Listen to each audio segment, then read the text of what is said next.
There are various methods for unstacking a column of data in Power Query, some using the user interface and others using M code.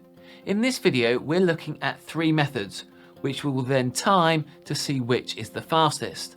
And we will also uncover an issue, which means you might not want to use the fastest method. So if you're ready, let's get started. Here is our initial data. The values are in a single column, but they should be in 3 columns. Therefore, we start with the column headers of item, size and value. Then we have the repeating pattern of 3 rows. So we have alpha, small and 96. Then Bravo, medium and 91 and so on. Now Excel has an awesome function for this called WRAPROWS. In cell D5, I can type equals WRAPROWS opening bracket. For the vector, I will select the column from the table, and then for the wrap count, we want 3 columns. When we commit that, it handles it quickly and easily. Nice and simple. The problem is that we want to shape the data before it hits the worksheet. Therefore, we need to shape it in Power Query. But Power Query doesn't have a simple equivalent of the WRAPROWS function. So let's go and take a look at 3 methods for achieving this with Power Query. For this first method, we will use only the user interface. As you can see, we have already loaded the data from the worksheet. First, we want to add an index column. So I will click Add Column and then Index Column. For the rest of our calculations to work, we need this index column to start at 0, which it does. Next, we want to create a repeating pattern of 0, 1, 2, 0, 1, 2, and so on. With the index column selected, from the Add Column ribbon, we can select Standard and then Modulo. The pattern is 3 items long, so we can enter 3 and click OK. And now that creates the repeating pattern that we need. We also need to create a pattern of 3 repeating numbers. So we need 3 zeros, then 3 ones, and then 3 twos, and so on. To achieve that, I will select the index column, and from the Add Column ribbon, I can select Standard and then Divide Integer. I will enter 3 and click OK. That now creates our second pattern.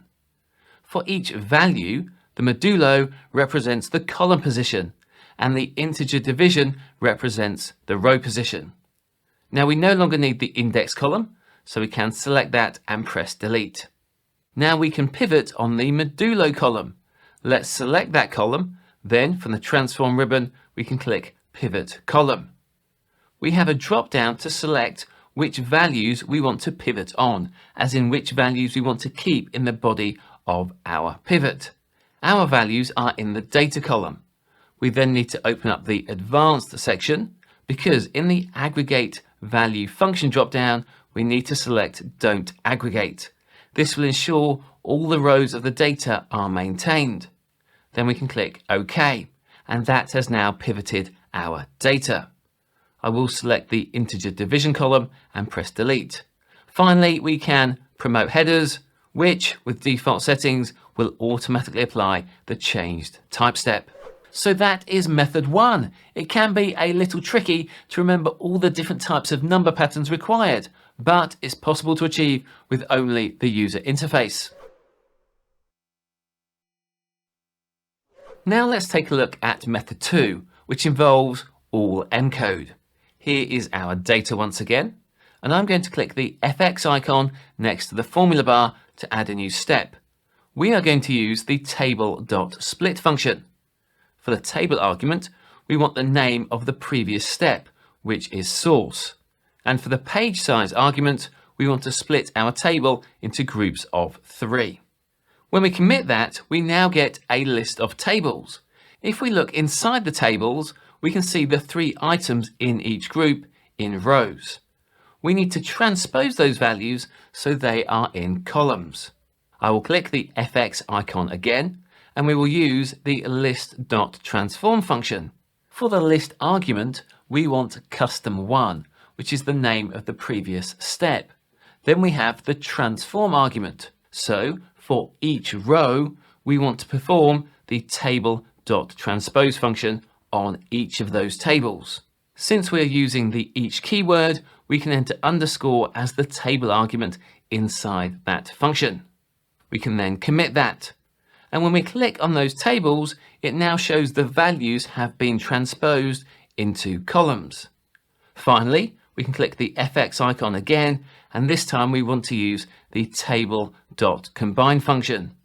This will combine all of the tables together.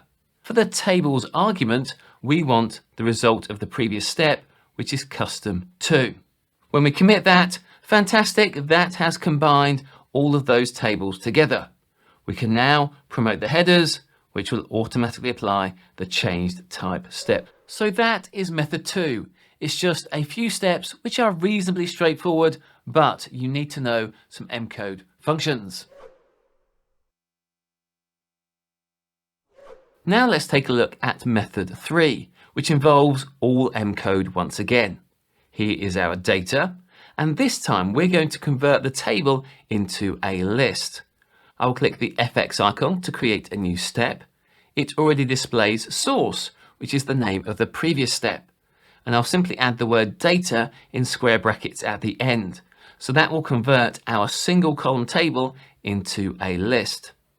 Power Query has automatically called this navigation, but that's not actually the name of the step.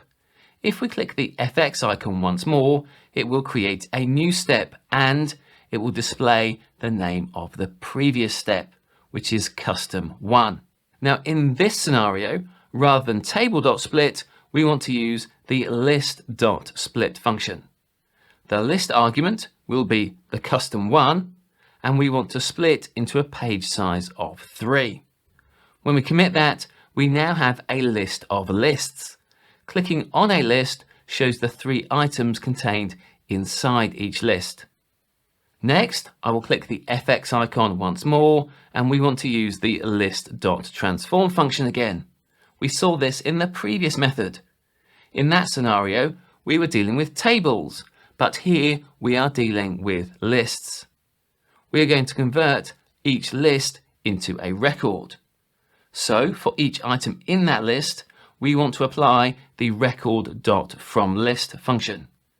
As we're using the each keyword, the list can be represented by an underscore. After that, we have the fields argument. We can declare the column names that we want to use. In curly brackets, we're going to enter A, then B, and then C. It doesn't matter what we call these, as they are placeholder values for those column names. Clicking on each item now shows the record with their column header of A, B, or C. Finally, we can click on the FX icon once more and use table.fromRecords, which will use custom 3 as the list of records. When we commit that, we now get all the data in the right structure. And as before, we can promote headers, which will automatically apply the changed type step. So that is method 3, which, because it deals with tables, records, and lists, is probably a little trickier to understand from an M-code perspective. But now you've been through it, hopefully it all makes sense. We've seen all 3 methods, but which is the fastest? Let's go find out. I have got all 3 queries loaded to the workbook as tables.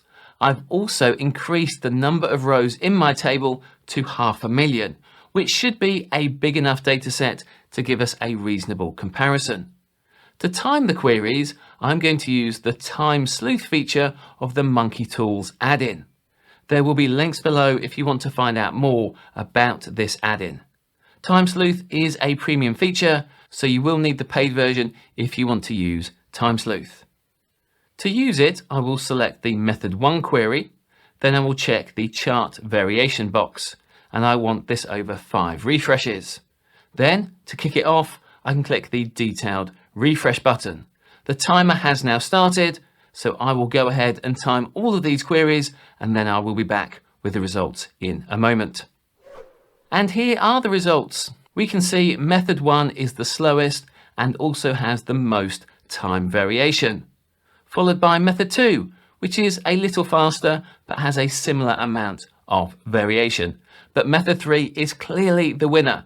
It's significantly faster and with less variation. So if we're going to unstack data, method 3 is the best option to use, right? Well, maybe not. The number of rows in our data was perfectly divisible by the number of columns. But what happens if that's not the case? What happens if we have a partial record at the end? In Excel, the WRAPROWS function displays #NA for any missing values. If we don't want that, we can use the optional pad with argument.